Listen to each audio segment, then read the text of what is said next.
Que se enfrentan entre ellos. Es una guerra todavía entre narcotraficantes, lo que la hace, por un lado, muy acotada para la sociedad, pero por otro lado, hace que no se tome en cuenta la dimensión del problema, porque mientras se maten entre ellos, claro, digamos, la sociedad está relativamente tranquila. El problema es que eso comienza a complicarse, y son cosas que ya no se saben, con una presencia del crimen organizado en algunas ciudades, en donde ellos comienzan ya a cobrar, por ejemplo, cupos, es decir, bandas del crimen organizado que piden tributo, hacen una función fiscal. Para ocupar una vereda y vender agujas o ropa o zapatos, hay que pagar un cupo. Si no, vendedores... Bueno, eso ocurre acá ahora en Trujillo. Entiendo que está ocurriendo con intensidad en Trujillo, pero eso habla, digamos, de un conjunto de territorios que comienzan a ser copados por una autoridad paralela. No. Algunos especialistas, claramente la policía encargada de este tema, dice que 50% o más de los municipios mexicanos, de una manera o de otra, están controlados por el narcotráfico. Cuando te digo de una manera o de otra, digo, algunos son cómplices, otros tienen temor o tienen miedo o son amenazados. Han habido algunos municipios en donde las autoridades municipales han renunciado y se han negado a asumir el cargo porque simplemente no tienen las condiciones y las garantías para poder cumplir sus funciones. Eso hace que el tema sea muy complicado. Entonces, ¿qué está haciendo el Estado mexicano? Por un lado está enfrentando el tema de seguridad nacional. Ha crecido tanto el actor crimen organizado, bandas de narcotráfico, que tienen que resolver el tema de seguridad nacional. Son una amenaza a su seguridad nacional. Controlan de una manera o de otra, tienen control sobre territorios. Y eso un Estado no lo puede permitir. Entonces tiene que recuperar a plenitud el control de su territorio. Este es un problema. Y ese problema tiene sus modos, sus reglas. Y yo creo que en ese problema México, como Colombia, terminará teniendo éxito. Pero ha tenido que meter al ejército para lograr ese fin, porque la policía, como bien decías, está muy corrompida. Ha tenido que meter al ejército porque la policía está corrompida. Claro. No es confiable, las instituciones policiales no son confiables, ni la nacional, ni las distintas policías estatales, ni las distintas policías municipales. Una de las sugerencias que hace cualquier observador, cualquier consultor que ve el caso mexicano, es la necesidad de tener una policía nacional única. En México hay más de 2.000 policías. Cada una responde a un mando distinto. Entonces se requiere un organismo nacional único para este tipo de asuntos. Pero sea como sea, el ejército, el Estado mexicano, yo creo, resolverá el tema, la amenaza a su seguridad. Pero en esa batalla está avanzando, está ganando, digamos, terreno el Estado o tiene victorias y derrotas. Hay victorias y hay derrotas, como en todo combate. Porque asesinan a altos mandos, los narcos asesinan también a altos mandos, a autoridades. Normalmente, no siempre es así, no quiero ser injusto, pero normalmente cuando asesinan a algunos mandos, a algunos policías o a algunos agentes de seguridad, es gente que está ligada de un modo o de otro a otra de las bandas del crimen organizado. No es todavía una confrontación entre las bandas del crimen y el Estado. Ellos además se han cuidado mucho de hacerlo. Lo acaban de hacer por primera vez en el caso del asesinato de Beltrán Leiva, que le llaman el jefe de jefes, que era el líder de uno de los grupos criminales, hijo del cártel de Sinaloa, hijo distante, desobediente del cártel de Sinaloa, que tomó autonomía, y que después de ser enfrentado y asesinado, muerto en combate por la Marina de Guerra de México, la banda criminal ordenó la matanza de su familia en un pueblo en el sur de México.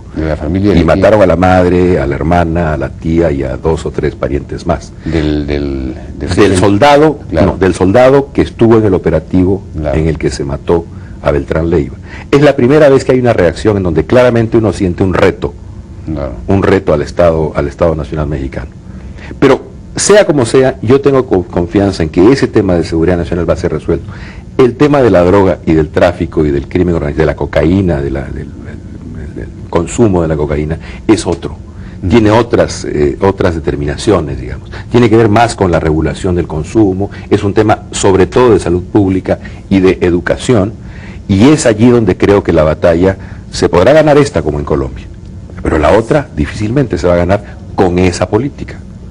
La primera incluso tiene componentes que tienen que ser completados, digamos, ¿no? Por un lado está efectivamente el despliegue militar en algunas regiones del país para recuperar control de territorios, pero por otro lado hay tareas que están pendientes, por ejemplo, el seguimiento del dinero. Todas las bandas criminales son capaces de hacer lo que hacen, desde tener armamento sofisticado hasta corromper autoridades, porque tienen mucho dinero. Y ese dinero no circula en mulas por los valles y las quebradas de nuestros países, circula a través del circuito financiero legal, ¿no? Entonces ahí hay un gran tema que no está siendo atacado como debería ser atacado. Eso supone legislación, eso supone una unidad de inteligencia financiera que haga seguimiento de dineros que son repentinos y que no tienen explicación legal.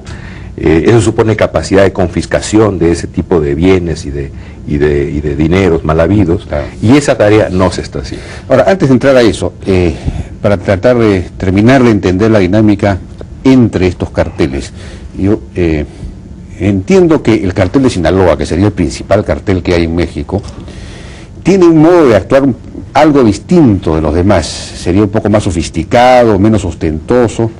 Y hay quienes acusan al gobierno de Calderón de perseguir más a los otros que a este, de alguna manera proteger a este.